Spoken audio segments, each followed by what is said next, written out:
Welcome to Behind the Wrenches with Zach and Randy. I'm Zach Janowski, your host, and with me as always is Randy. Yeah, I did. Yeah, I'm Randy. I'm there. You're here, Randy. I'm here. I showed up today. Randy, I got something interesting for us today. All right. And anyone can email us. It's on the YouTube channel. It's behindthewrenches@gmail.com. Mm-hmm. So we got some emails today that I want to read. Okay. We're going to go over together. All right. Hopefully get a kick out of it. Yeah. So we'll see what happens. I'd like to get to the point where every time we do, at the beginning of every show, I'd like to read one email. Yeah, we could do from that. a listener. Someone's watching, has a question for us, wants to. Yeah, because that way they could, you got an idea when we might answer it, right. Not just, yeah, we got an email. Thank you. Right, exactly. Today I got like 4 of them because we're going to play catch up. But from now on, we'll do like one at the beginning of every episode. Anyways. Okay, first question today is from a guy named Chris from somewhere in Illinois. He writes, "Dear Zach and Randy, question for Randy. Okay. If German cars are such superior vehicles on the road in handling, driving, and engineering, why do they seem to have the worst resale? I love German engineering, but they seem to, after a few years, drop drastically in value compared to the big 3 counterparts. What are your thoughts on that?" Well, I 100% can tell you the reason they do that is the technology. Once those things go out of warranty, nobody wants to work on them. Nobody likes touching them. I mean, German cars especially. I don't know why they get, such a bad rap. They are more difficult to work on. But, that's the biggest thing. I mean, like my A5 that I drive every day, I traded a 4-wheeler for that thing. Right. A 4-wheeler. I've always noticed that. Like I've had a few Mercedes-Benz I bought and sold over the years and stuff. It was a 1990 Mercedes-Benz SEL or SLE or whatever they call it. Yeah. Anyways, beautiful car. It was 1990. Now, this was, 20 years ago I had this car. Yeah. The original MSRP on that car was $120,000. Yeah, he was like, yeah. I sold it for like $6,500. Yep. Beautiful car. Yeah. Don't get me wrong, it's a beautiful car. Well, I just noticed that, but I also think it has to do with demographics in the area you live in. That's the other big thing. I mean, it says he's from Illinois. Yeah, it's somewhere. I mean, if you're not in a big, metroplex area, the price definitely drops. Like, I mean, you've seen it. You move your vehicle from one auction that's up here to down by Detroit. Right. And there's a different demographic down there. I've always thought that, or I've always said that. I mean, you get the big cities like Indianapolis or Detroit or Chicago. Yeah. A Jetta or a Volkswagen is going to have more value than a Malibu. Yeah. So. I mean, it's ease of working on and stuff like that. That's the biggest thing. And like I said, when they have a problem, they're a problem. That's the thing. I think it also stems from it's hard to find people that actually can work on them. Yeah. Like you said, I do work on them. Now I got to call, I call you to come help when we get them Volkswagens and Audis in. Because there are some things on them that they're just different. Yeah, it's just a completely different setup. The way they, I mean, their wiring diagrams are different than domestics. They're just, they're very German. Right. They're hard. I mean, they can be difficult to work on. They like the Germans always say, it's their world. We're just living in it. That's right. We may have won the war, but they still own the world. So. But hopefully that answers this question. Yeah, hopefully. I mean, he must live in an area like we do where, I mean, if I were to put up an Audi A6 and a Silverado that was rotted in half, that Silverado's going to sell. Silverado's going to sell faster. I mean, period. But, I mean, honestly, I just took a A6 to the scrapyard yesterday. I mean, $475. They crushed it out. I was like, this thing needs to go. Question. Anyone else has any questions, you're more welcome to email. Yeah. So. We can try answering them, even if we don't. So I got to tell you, our producer handed me these emails before we sat down. I thought we would read them. Okay. And I thumbed through them real fast before we sat down. And I'm going to tell you what right now, there's some of these in here that are pretty rough. Okay. All right. I'm not sure which one I want to read next. Okay. This one, I'm pretty sure that you slept with this guy's mother. Really? Yeah. I'm pretty sure that you did. Billy? This is one line. All it says, "Dear Zach and Randy, you guys suck, especially Randy. Fuck you, Randy." Wow, cool. I think I'm pretty sure something. Wow, awesome. Or you worked with him at one time. That might be. Maybe I worked with that person. That was the whole email. And wow. Someone watched this and said that guy. All right. We have kids somewhere we don't know about. I may have. I don't know. Maybe I if you're my illegitimate child, don't call. I seen that one and that made me laugh because this guy obviously doesn't know how to insult people. You know what I'm saying? Let's get some real insults. If anyone thinks that they're going to tell us that we suck.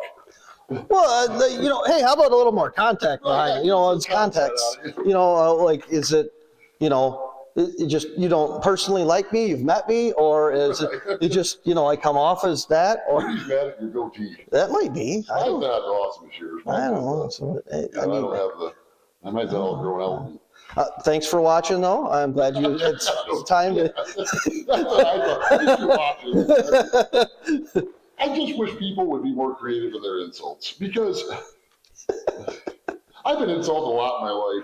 And I'll tell you what, someone tells me they suck, it's just, okay, great. I mean, like I said, it's not the first time someone said that to me. That's what I'm saying. It's, it's the first time anyone's emailed it to me. I will tell you that. That is the first for that. But he didn't even leave his name on the bottom of it. I blacked out his email address. I think it was Moron1 or something. But if you're watching this and you wrote this email to us, if you could let me know who your mom is, so that way we know. Yeah. Oh, we do know her. That's I'm I'm sorry. I didn't. We're sorry. Or did you work with me?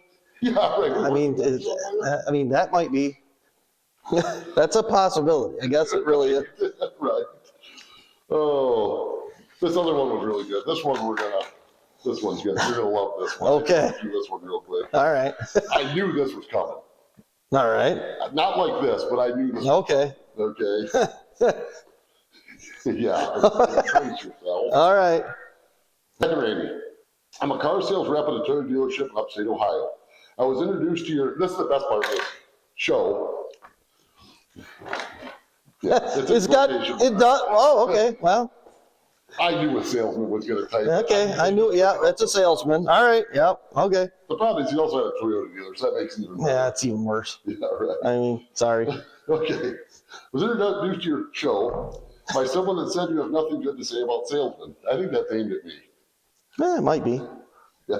Like I said, it is a difficult job, but No, fuck this guy. I mean, like I said, you walk in buying a toaster. Okay, all right, let me continue, okay? I would like you to know that I work more hours than any tech we have here. These guys punch out at 5 p.m. every day while we're still here till 8 p.m. Whenever we ask anything of service, it's met with whining and crying. You say sales is bad, but service is a bunch of overpaid crybabies. I deal with the public every day, and I'm physically and mentally drained by the end of most days. Most days from it, while guys in the back don't deal directly with the general public, just the cars. I'm writing to say as a salesman, I do not appreciate the bashing against us because our job is just as bad, if not worse than yours. Good luck with your show, and good luck finding anyone to follow you two guys that belong in a shop and not on YouTube. I mean, Steven. The name's Steven with a PH, so you know he's an idiot right out of the gate. Yeah, whatever. I mean, you know what my theory is?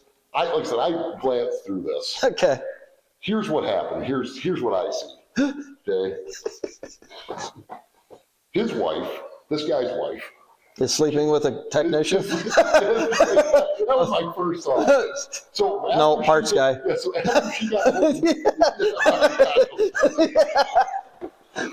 after she got home, after she got home after she got home from being treated like a rental car by her boyfriend who's a technician, she said, "Hey, Steven," we're going to call him Little Stevie though. She said, "Hey, Little Stevie." There's a show that were people talking about salesmen and they're bashing on you. And he was angry and sat down and decided to play keyboard warrior. Yeah, there's a lot of that out there. Like I said, my favorite part of it here is that while we're here till 8 p.m. Yeah, they're playing football and solitaire and they're running around. He didn't say the part where he doesn't get to work till noon. Yeah. I mean, techs are there at 7:30 every morning, busting their ass. You know, and how many times do you go back to the techs? Well, I mean, no offense, not to say anything. Has a technician ever come up to you and asked you for help? Yeah. And how many times do you go back there and ask them for help? So I'm glad you brought that up because I was just thinking about that while I was reading this. It says, we're going to just read that here. Hate mail too. Yeah. Oh, okay. Whenever we ask anything of service, it's met with whining and crying. And that right there is kind of bullshit because I'll tell you a story about that. We had a van come in one time and, or they sold it. Used Cars sold this van. Okay. And it needed brakes. Mm-hmm. Okay. So they brought it in and, all the lug nuts were, well, we live in Michigan. Everything's through us here. Yep. Okay. So they brought this van in and all the lug nuts were just seized tight. I mean, I'm torching lug nuts off this thing. Mm-hmm. After about 15 minutes in my bay, salesman comes by. Is it done yet? Yeah. Yeah. Hey, this thing, what's our time frame on this? I'm like, listen, man, I'm just barely getting one wheel off this thing. And I says, and all of them are locked. All these lug nuts are just screwed on this van. And someone had tried taking them off once. You could tell it's half more stripped out, half more rounded off. So anyways, about 45 minutes goes by. Used car manager comes by. Hey, where are we at on this van? What's going on? Are we going to have this done here soon? And I says, listen, man. I said, all the lug nuts are, I told your salesman. The lug nuts are all seized on. I'm torching. I just say I got the torches there. I'm air hammering lug nuts off this thing. Yeah, another hour goes by. I'm just getting the last wheel off. Service manager comes by. Hey, I just talked to the used car manager. Is this going to be done soon? I dropped all the tools out I had. So I ran my bench. I says, you know what? This one more person comes by and asks me about this van. I says, it'll be 2 weeks from now before I get to it. Okay. You know what I'm saying? I mean, sales guys, they want everything done. They want it done now. You know, and okay, that might not 100% fall on the salesman's on the salesman's, you know, that falls on the sales managers. That vehicle should have been inspected. It should not be shoved out to the road to sell it as soon as it comes in. Right. And I get that, you know, like I said, I feel bad for Stevie. You know, I mean, it's Toyotas, and he's selling Toyotas, and his wife's paying the technician. And he's from Ohio. He's from Ohio. Upstate Ohio. I don't know what upstate Ohio is. It's trying to church it up. Sounds like, you know, Cleveland or something. Yeah, Cleveland. Listen, it's Cleveland. I'll tell you. That's where you're at. It's Upper Sandusky, okay? But I mean, I don't even. I got nothing. I really. His wife's probably convincing him to work late hours. You need to work later because the techs are out at 5, and then you know where they're going. Yeah. I don't know what's good. I mean, but you know what? I mean, hey, here's the other thing. He says the technicians make more. If he's there that many hours, if you're really there that many hours, you got to. He must be, you know, cranking out, selling a lot of cars and making a good living at it. Right. I mean. Yeah, you could have started with, I sell 87 cars a month. Yeah. You know, Stevie, if you could respond back to us and let us know how many cars you sell in a month. Yeah, we'd appreciate it. And if anybody that works with him is watching this also, give us the real number of how many cars he sells a month. These guys, you know, like I said, these sales guys, they get uptight real quick. But I think what bothers me about them is that how many times, could you imagine, let me go this way. Could you imagine how many times you've been paid for a salesman walking up to you and go, hey, real quick. Can you just scan this real quick? Can you just look at this real quick? Can you just go for a test drive real quick? I didn't have time to show the customer what this in the owner's manual. Can you show it to him quick? Right. Yeah. You know, that hundreds, you know. I sold this car, I'm done with this customer. Now, will you help them? Yeah, I got another customer. I don't have time to deal with this guy. Right. You know. That's the only thing I get irritated when it comes to sales stuff. Yeah. But it also comes down to what you said, too. Why are we selling, and I don't know how they do it at their dealership, you know, but they should not be allowed to sell vehicles that aren't ready for sale. But no, we're not even, like I said, that, you know, that just came in your story. Right. I'm not sure that that's what he's dealing with. I don't know either. You know, he said it's a Toyota dealer. It's a Toyota dealer. I mean, they're Toyotas. I mean, you know. Best car ever built. Right? Yeah, I mean. Maybe he only sells Priuses. Yeah. I only sell hybrids and EVs and you have to be, you know. All I'm going to say is, listen, little Stevie, we're sorry that your wife's banging a technician. That's it. That's all right. It's gonna. Next one's gonna say, "Fuck you, Zach." Little Stevie. I don't think answer with little Stevie. I hope that's how he answers it. Fuck you, go to hell, little Stevie. Yeah. We'll know it was from him. Yeah, You know? we'll know for sure. Jackasses. Oh, brother. Okay, last one I got. This one's actually a legitimate email, I think. I just had to read them other ones because it wouldn't be our style if we didn't. Yeah, I mean, we read them. You sent them to us. Yeah, you sent them And you're still watching us. So You're still watching. like and subscribe. Watching us. It said he heard it from, what did he just say? It's through the. By someone that's, all it says is, I was introduced to your show by someone that said you have nothing good to say about salesmen. Well, the problem is that if they give us something good to say about them, we would. Yeah. You know what? Hey, you know what? If Stevie would like, maybe we could get him on the show sometime. Yeah, tell little Stevie drive up here from Ohio. And we'll have you on the show. You can give us your side, and I mean, we won't cut you off much. I mean, yeah. All right. This one's a legit. I just scanned through this one. This was a pretty legit one. Okay. And yeah. Dear Zach, Randy, my name is Kevin. I'm 17 years old from northern Michigan up by the bridge. Okay. Mud logging has always interested me, but I'm not sure where to start. Yep. I've never had any siblings or family members that were into it, but it's always made me curious to go. Yep. I drive a 97 Chevy half-ton with 33s on it. I've taken down a few trails and I enjoy it, but would like to do more. I bought the truck. It already had a body lift and 33s on it. Okay. What would you guys do if you were me to make it more of an off-road truck / mud truck? I graduate high school in the spring and hopefully will be working full-time and able to put a little bit more money into the truck. Any advice is appreciated. Well, first off, the biggest thing is if this is your daily driver, this is not going to work. Right. What's funny is I scanned that at first. My very first thought was park the truck, buy a gas mileage car. Yeah. Buy a cheap car, get you back and forth to your new job, and then start dumping money into that. Yes. You know, or, you know, being you're 17, you know, it's already got 33s on it. God, putting gears and lockers in that thing's a pain. It is. So if it's a 97 half ton, it's like your black truck. it is just like my black. Yeah. So what I would do first is, in all seriousness, as long as the engine runs good. He didn't say it was a 350 truck. I'm sure it's a 350 truck. Well, it doesn't have to be, but I'm pretty sure. But 97, that's a fuel injected engine. Yep, that's a Vortec. It's Vortec. Yeah, so it's good, you know. They got good power. They're good. They're a very reliable truck. Yeah. So the first thing I would do is, it's already got a body lift. That kind of sucks. I hate body lifts. Yeah, but the nice thing about a body lift is you can get clean between the frame and the body because that right. you know. Right when you're washing. And they're cheap. That's the main reason why it's on there. I mean, you know, I guess the first, you know, if you're dead set on keeping that truck as your truck and you want to use that, is, you know, start looking on Marketplace for a lift kit. And, you know, maybe you can find one that's got a lift kit and they're selling the you know, they're doing solid axle swap, and they've got the front, you know, the front end out of it. Right. Front differential, and it's got a good set of gears in it, because that's where your biggest point in the truck's going to be your gears at this point. Yeah. Because that's the thing. I don't know that I would. Man, that's a tough call. I don't think I'd put a lift on that IFS truck. Like I said, I wouldn't either, but you can get them if you can find one reasonably cheap. Yeah.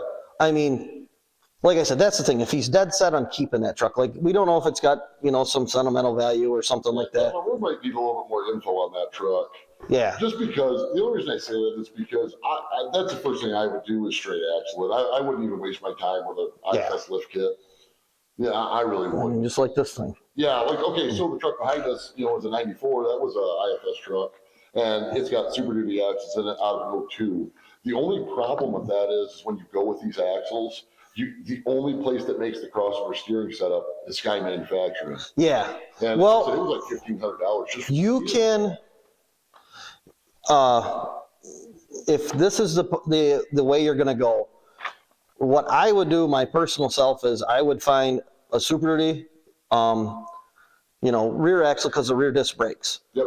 And then there's a company out there that makes plate, a guide plate you can put right on the Super D axles and drill it to the other bolt pattern.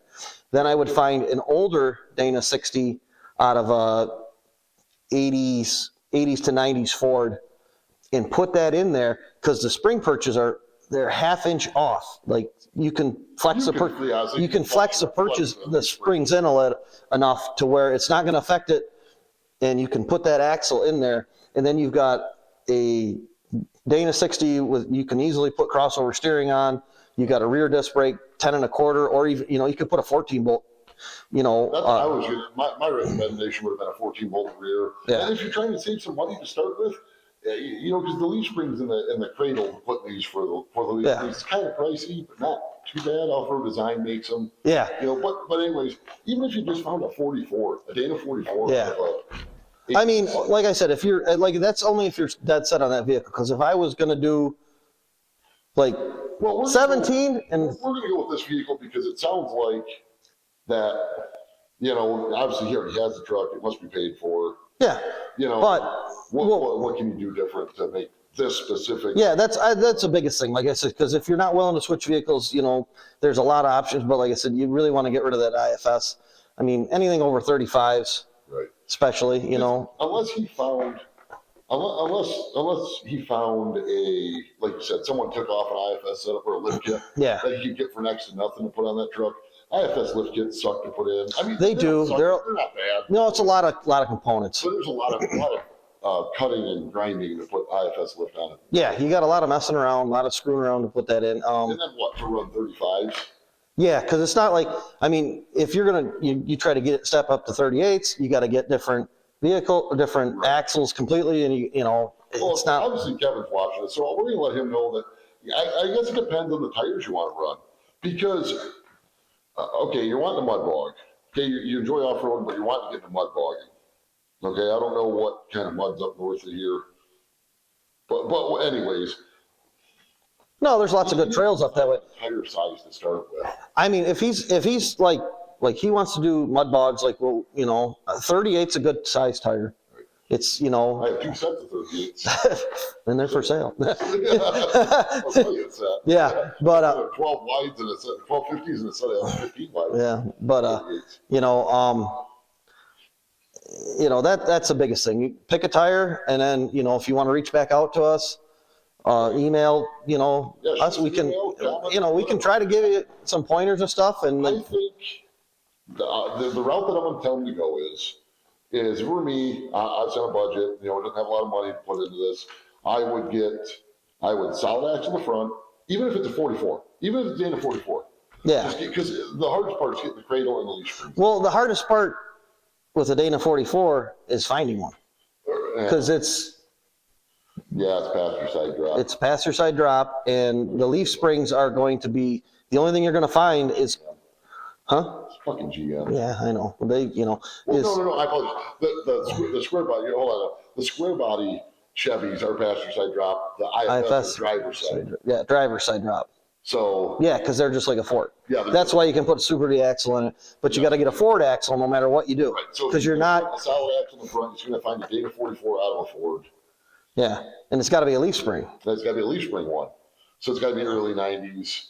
I mean, that's why I honestly, it was me, and I was going to and I was dead set on this. I said, I'd probably, if the truck looks good enough, I'd try selling it. I'd find me a Dodge or a Super Duty. One of those two already got a solid axle in it.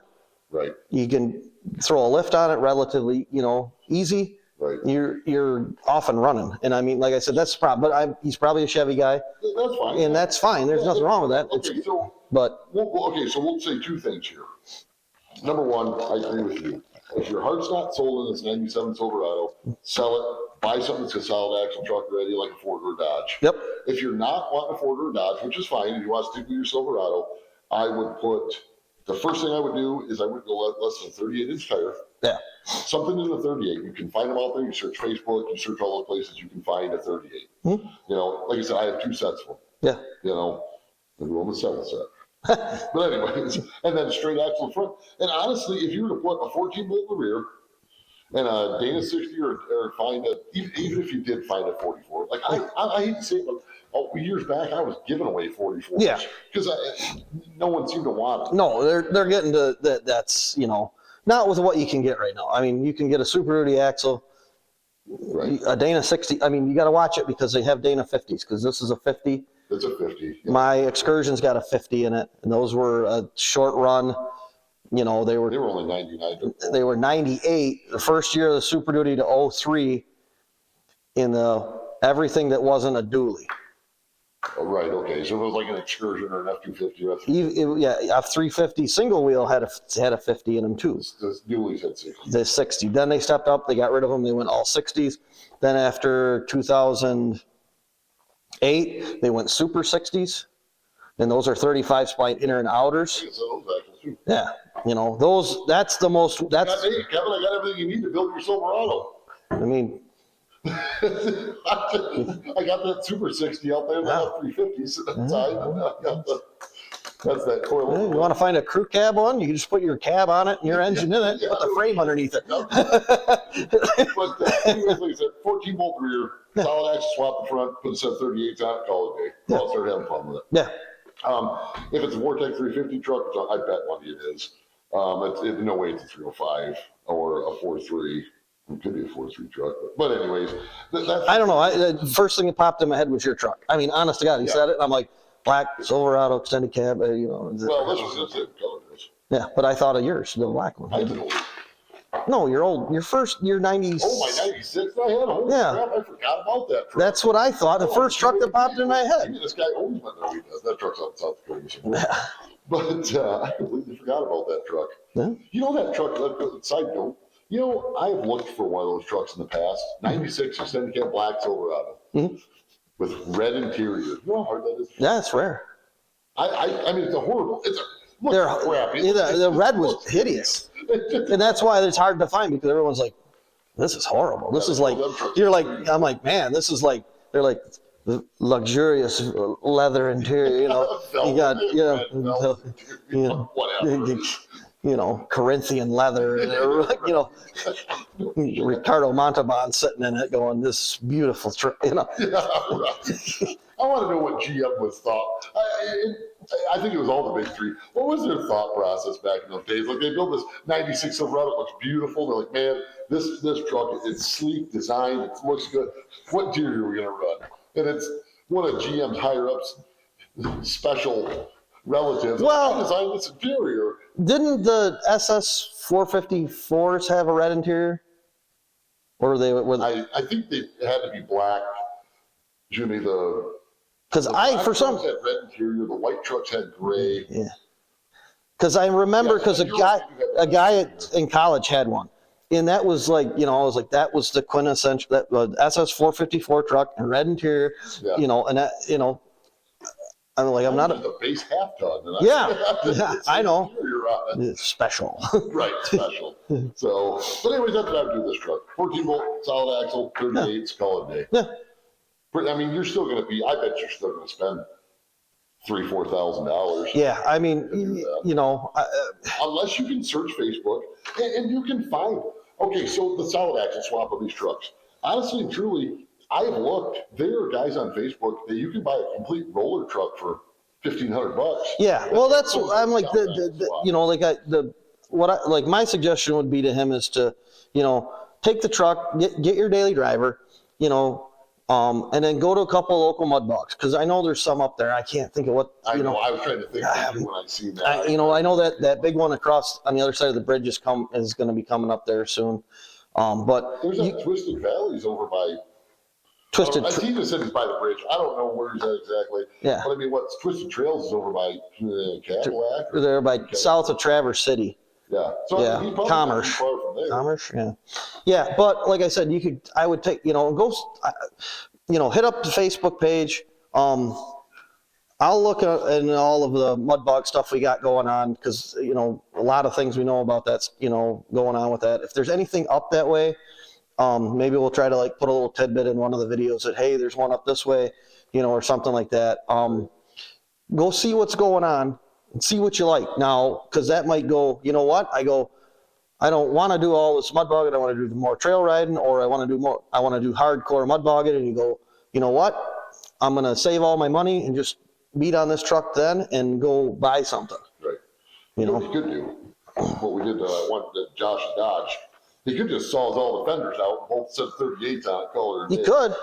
I mean, make sure you kick the glass out, rip your door panels off. Yep. Doing it, Yep. Take out the steering wheel and put in a removable one for no reason. Yeah, that's right. You can tilt it. Why do they fucking do that? I don't know. Why?